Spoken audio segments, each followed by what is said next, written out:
ओम नमः सिद्धेभ्यः। नमो अरिहन्ताणं, नमो सिद्धाणं, नमो आयर्याणं, नमो वज्रायाणं, नमो लोवे सव्साहुणं। मंगलं भगवान् वीरो, मंगलं गौतमो गणी, मंगलं कुन्दकुन्दार्यो, जैनधर्मोऽस्तु मंगलम्। सर्वमङ्गल्यमङ्गल्यं सर्वकल्याणकारकं, प्रधानं सर्वधर्माणां, जैनं जयतु शासनं, जैनं जयतु शासनं, जैनं जयतु शासनं। यस्य स्वयं स्वभावाप्तिरभावे कुत्स्नकर्मणः, तस्मै संज्ञानरूपाय नमोस्तु परमात्मने, नमोस्तु परमात्मने, नमोस्तु परमात्मने। चेतिले चेतन, चेत्या विना किम चालसी।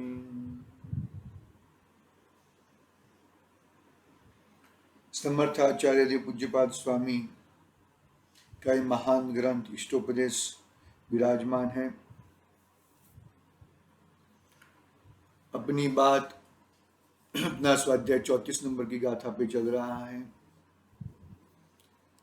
गुरु कौन है उसकी बात चल रही है। आचार्य देव ने स्वयं स्वयं का गुरु है।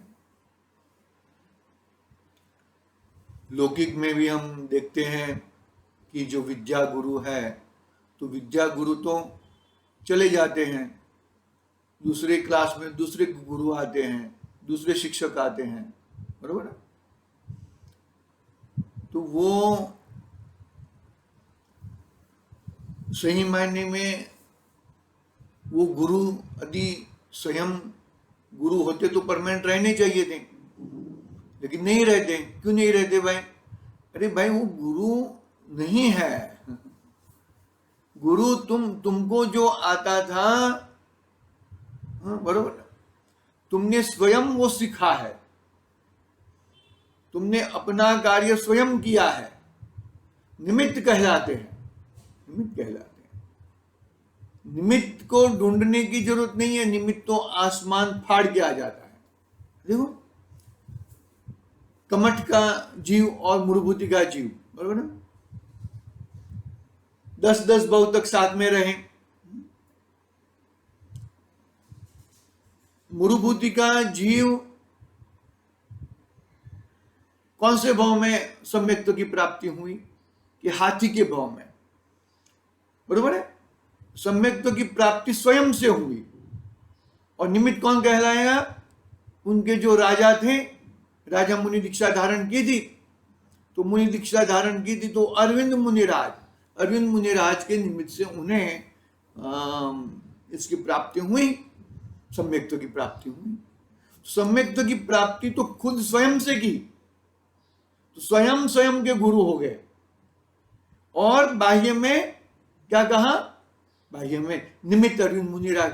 ढूंढने के लिए, निमित्तों को ढूंढने के लिए मत जाओ, कहने का भावार्थ ऐसा है। अपना स्वयं का उपादान तैयार करो। अपना स्वयं का उपादान तैयार करोगे तो तुम्हारा कायम का कारण, क्योंकि अपने से स्वयं से कार्य होता है और कोई कार्य कराता नहीं है। ये बात महावीर भगवान को सम्यक्त्व की प्राप्ति कहां हुई? अरे भाई कैसी परिस्थिति, कल भी बात की थी, तो हमने उदाहरण लिया था। तो उस समय क्या बात हुई थी भाई? स्वयं से हुआ है। महावीर भगवान को भी सम्यक्त्व स्वयं से हुआ है, किसी ने नहीं दिया। समझ में आ रहा है कि नहीं आ रहा है बात को? बात को कार्य स्वयं से होता है, स्वयं स्वयं का गुरु है, वो बात चल रही है यहां पर।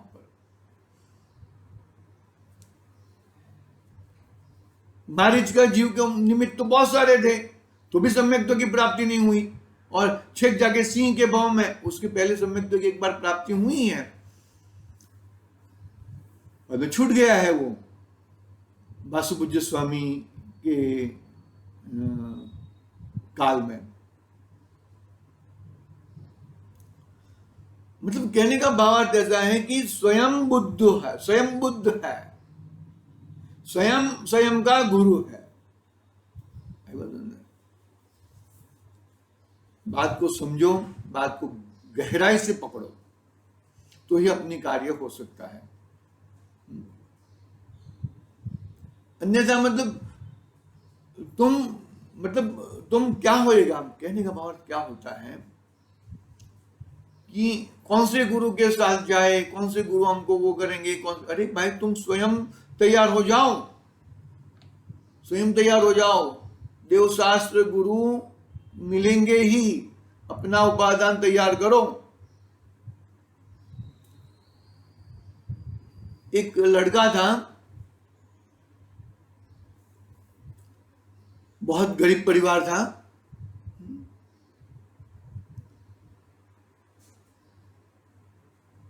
बहुत ही पढ़ाई नहीं करे, वो सब पढ़ाई नहीं करा सके, ऐसे माँ बाप की परिस्थिति थी। कैसे भी करके 10वीं क्लास तक तो पढ़ाया। ये और किसी की बात नहीं है, यशपाल जी की बात है, बाल ब्रह्मचारी यशपाल जी की बात है, जो अभी अभी उनका देहावसान हुआ है। तो क्या था, वापिस वो 3 साल के बाद वापिस वो चले गए पढ़ने के लिए, लेकिन पिताजी ने वापस बुला दिया कि यहाँ पे बहुत जरूरत है, घर में खेत में बहुत काम है। वापस पढ़े और एमए हो गए। देखो, खुद को पढ़ना, उनको पढ़ना था, पढ़ने की बाहर की परिस्थितियां नहीं थी, बाहर की परिस्थितियां निमित्त कारण नहीं था, लेकिन उपादान खड़ा रखा, मुझे पढ़ना है, मुझे पढ़ाई करनी है। प्रोफेसर हो गए, बाल ब्रह्मचारी थे वो, तो बाल ब्रह्मचारी, शादी तो नहीं की थी। समझ में टोडल स्मारक में जब खुद को पढ़ना था, खुद का उपादान खड़ा रखा था, तो निमित्त तो मिल ही गए, निमित्त कार्य हो गया। मुझे ये, मुझे वो ऐसे निमित्तों को पकड़ के राग द्वेष होता है। याद रखना, अपने मुझे क्या कार्य करना है। अरे अपने लौकिक में भी, हमारे जो रेगुलर संसार में भी हम निमित्तों को ढूंढने के लिए, मुझे मेरा कार्य करने दो ना भाई, मुझे मेरा कार्य करना है। तुम निमित्तों को ढूंढने के लिए जाओगे तो राग द्वेष होते ही हैं, और राग द्वेष के कारण संसार बढ़ता ही है। निमित्तों से अपना कार्य होता नहीं है, स्वयं का कार्य स्वयं से होता है। अपनी 34 नंबर की बात गाथा पे चल रही है, टीका प्रारंभ की थी, गाथा एक बार पढ़ लेते हैं। देखो, स्वस्मिन् सदाभिलाषी त्वादभीष्ट ज्ञापकत्व स्वयं हित प्रयोकृत्या कृत्वा दात्मेव गुरुरात्मना। इस श्लोक को बरोबर अच्छी तरह से बारंबार पढ़ने से उसके उच्चारण बरोबर होते हैं और लय भी बैठता है, क्योंकि संस्कृत में है श्लोक, और संस्कृत में श्लोक अच्छी तरह से यदि हमने नहीं पढ़े तो अर्थ के अनर्थ हो जाते हैं। तो बरोबर कहाँ संधि है, कहाँ पे कैसा है, कहाँ पे रुकना है, कहाँ पे वो जरा बरोबर तैयारी अपनी करनी चाहिए, तो ही हमें अच्छी तरह से पढ़ सकते हैं। देखो, हिंदी अनुवाद उसका पढ़ता हूँ गाथा का।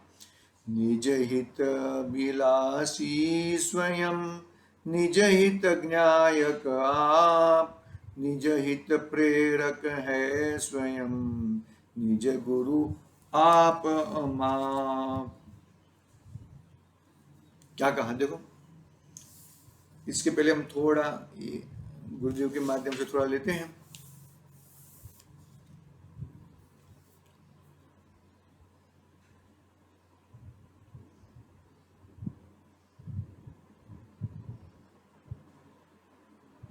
क्या कहते देखो, अपने आप को मोक्ष उपाय में लगाने वाला है, स्वयं स्वयं को मोक्ष उपाय में लगाने वाला है। क्या देखो, स्वयं स्वयं को श्रद्धा ज्ञान ने चारित्र में पोतामो करवा वाड़ो, श्रद्धा ज्ञान ने चारित्र अपने में करना है।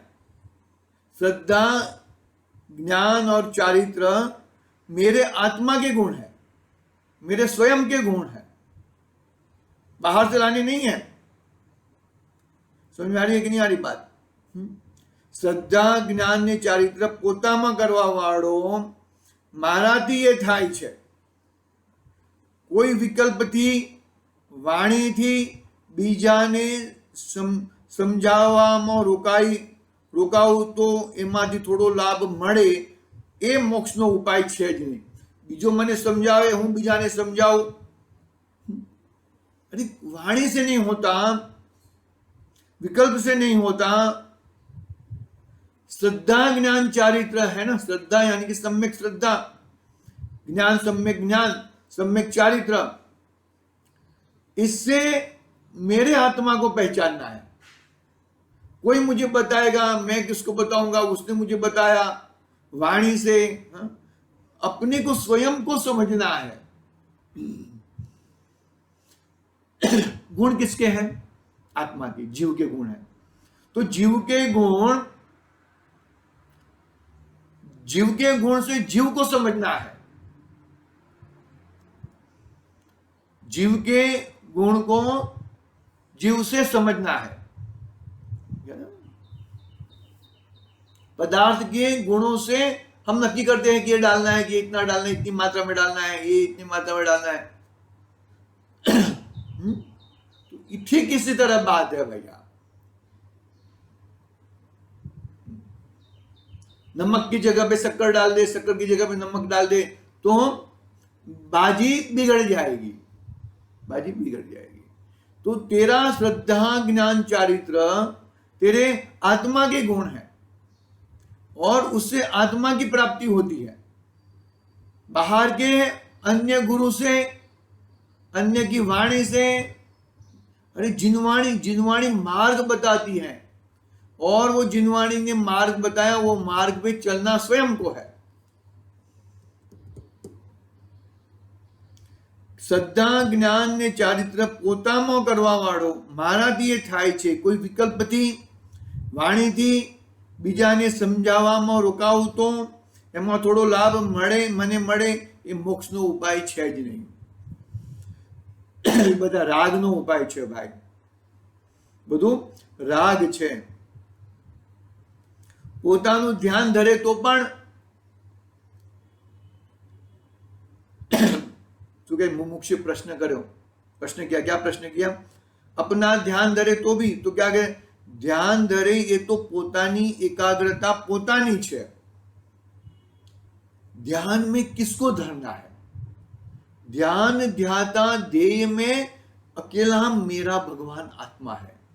ज्ञान ज्ञाता ज्ञेय में और ध्यान ध्याता ध्येय में एकमात्र ध्येय किसका? ध्येय मेरे भगवान आत्मा का। ध्याता भी मेरे भगवान आत्मा, और ध्येय ध्यान भी मेरे भगवान आत्मा का, मेरे आत्मा का। ध्यान धरे ये तो पोतानी एकाग्रता पोतानी छे, परनी ये बात क्या छे? पर का ध्यान धरो तो पर में जाओगे, उद्गल में जाओगे, अपने स्वभाव से च्युत हो जाओगे। परनाम माटे क्या हतुं? समझाणु काय? एनु वलण पोते शुद्ध चैतन्य ज्योत छे। देखो, शुद्ध चैतन्य, ध्यान में मेरा शुद्ध चैतन्य ज्योत, एनो विश्वास, एनु ज्ञान, एनी लीनता पोते पोतामा करनार छे। एमा परनी अपेक्षा रही क्या? इसमें पर की अपेक्षा रही कहाँ? समझ में आ रहा है बात? ये तो व्यवहार लोकोनी वातो करे, व्यवहार की बड़ी बात होय, बाकी अन्यथा कई बात होय नहीं। पकड़ना पड़ेगा, बात को अच्छी तरह से पकड़ना पड़ेगा। अपने से अपना कार्य होता है, बाहर से अन्य कोई चीज से अपना कार्य होता नहीं है। ऐसी बात कही है यहां पर। देखो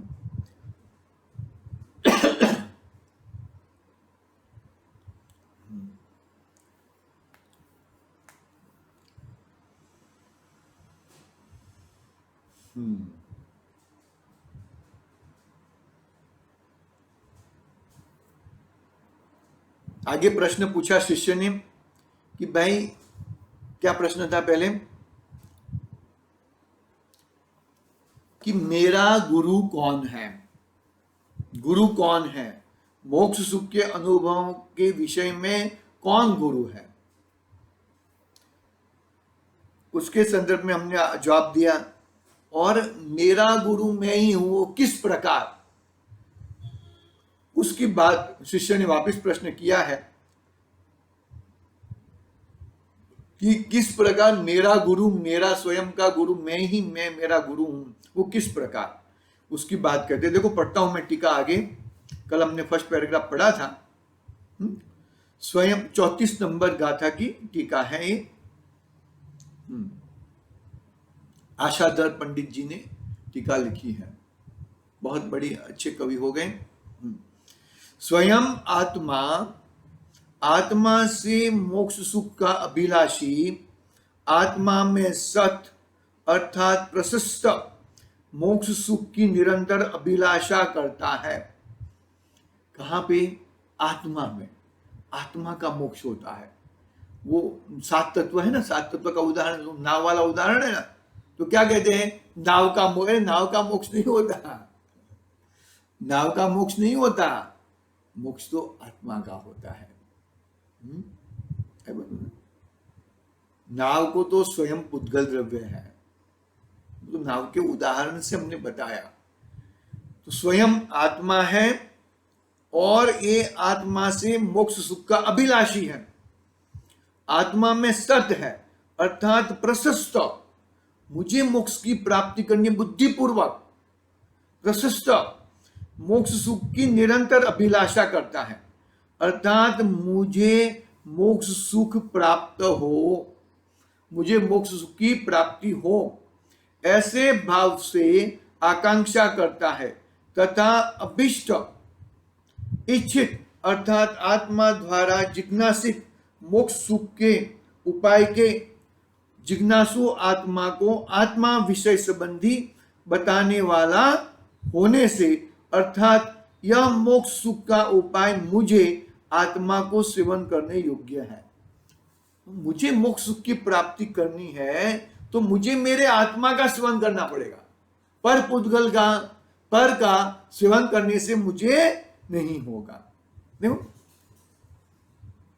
ऐसे भाव से, कैसे मुझे मोक्ष की प्राप्ति करनी है, मुझे मोक्ष हो जाए, ऐसे भाव से आकांक्षा करता है तथा अभिष्ट इच्छित अर्थात आत्मा द्वारा जिज्ञासित मोक्ष सुख के उपाय के जिज्ञासु आत्मा को आत्मा विषय संबंधी बताने वाला होने से, आत्मा को बताता है, जीव को बताता है, दो जीव नहीं है।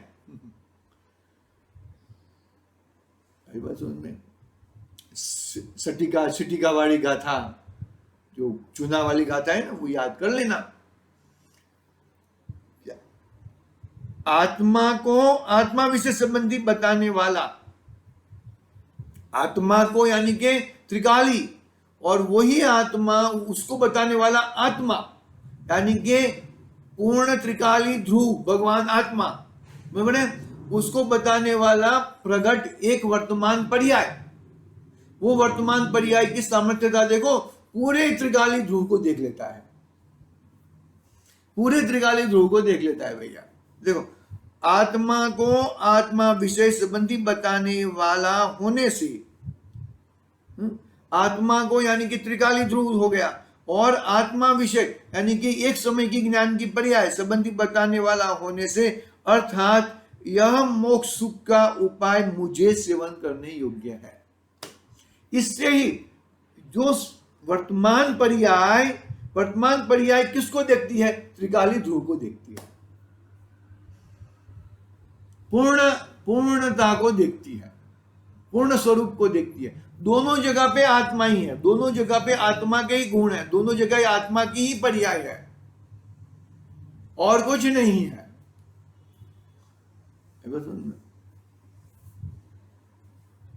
मोक्ष सुख के, हाँ, यह मोक्ष सुख का उपाय मुझे आत्मा को सेवन करने योग्य है,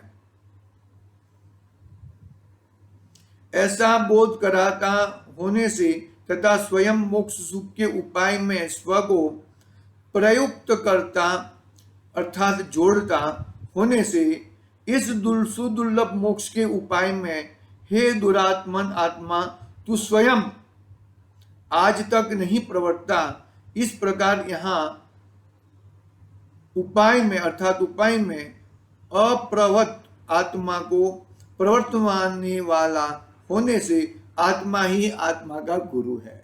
स्ट्रेट बात कर ली, मतलब आत्मा से ही आत्मा प्रवर्तता है, दो आत्मा नहीं, आत्मा एक ही है।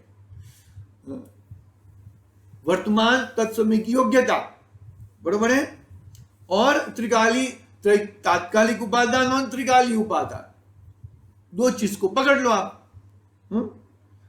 अप्रवत आत्मा को प्रवर्तनाने वाला होने से आत्मा ही आत्मा का गुरु है और कोई गुरु नहीं है। बात को अच्छी तरह से समझना चाहिए, शांति से, धीरज पूर्वक इस बात को हमें समझेंगे तो हमारा कल्याण हो सकता है। तुम्हारा स्वयं का कल्याण करने के दूसरे के पास हाथ फैलाने की जरूरत नहीं है। कर्म के पास अरे है, निमित्त है। निमित्त कब है? जब तुम अपना उपयोग अपने में नहीं रहता, बाहर में आता है, तब देवशास्त्र गुरु की जरूरत है।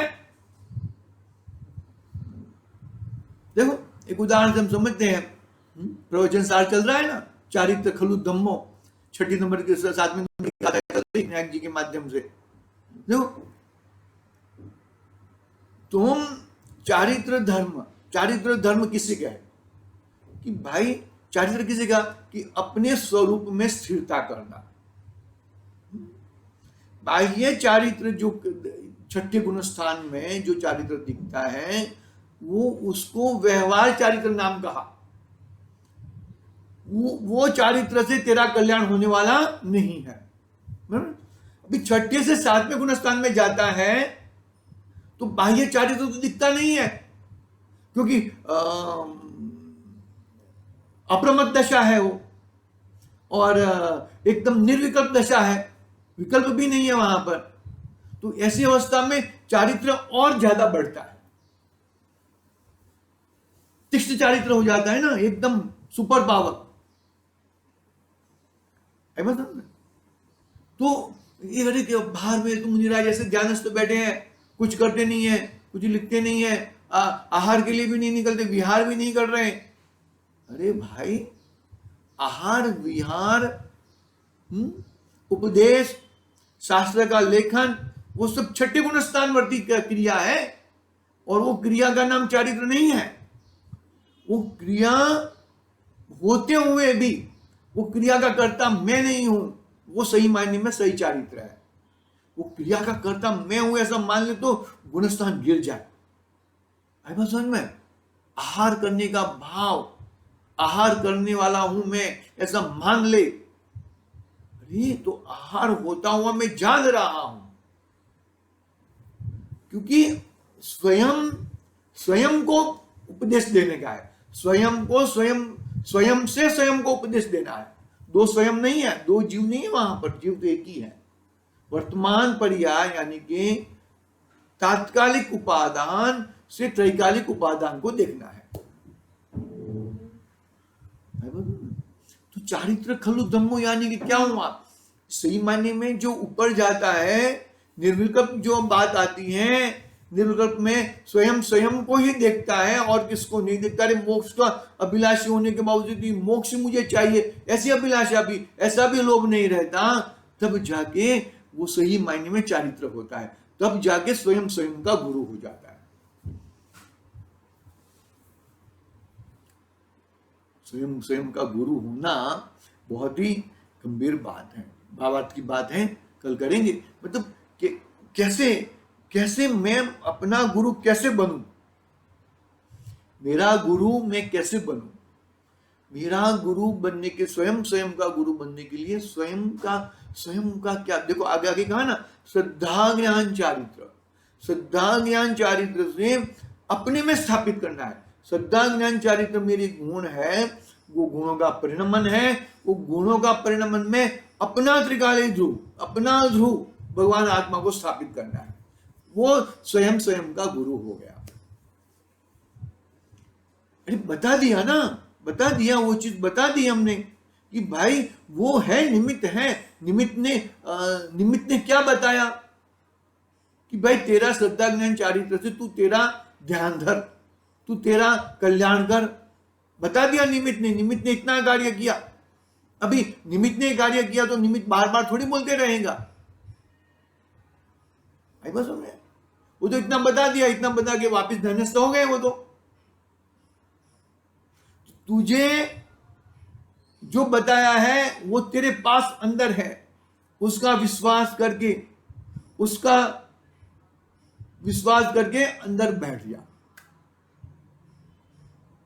तेरा श्रद्धा ज्ञान चारित्र तेरे पास है, उसका विश्वास करके, उसका परिणमन हो रहा है, उसका विश्वास करके पूरे द्रव्य को देख ले, पूरे द्रव्य का विश्वास कर ले। ठीक ऐसी बात है, देखेंगे हम आगे, कल देखेंगे आगे भावार्थ है थोड़ा, और समाधि तंत्र का एक श्लोक भी है 75 नंबर का, फिर आगे 35 नंबर की गाथा आएगी, कल देखेंगे। आज के लिए ओम नमः सिद्धे निज निधि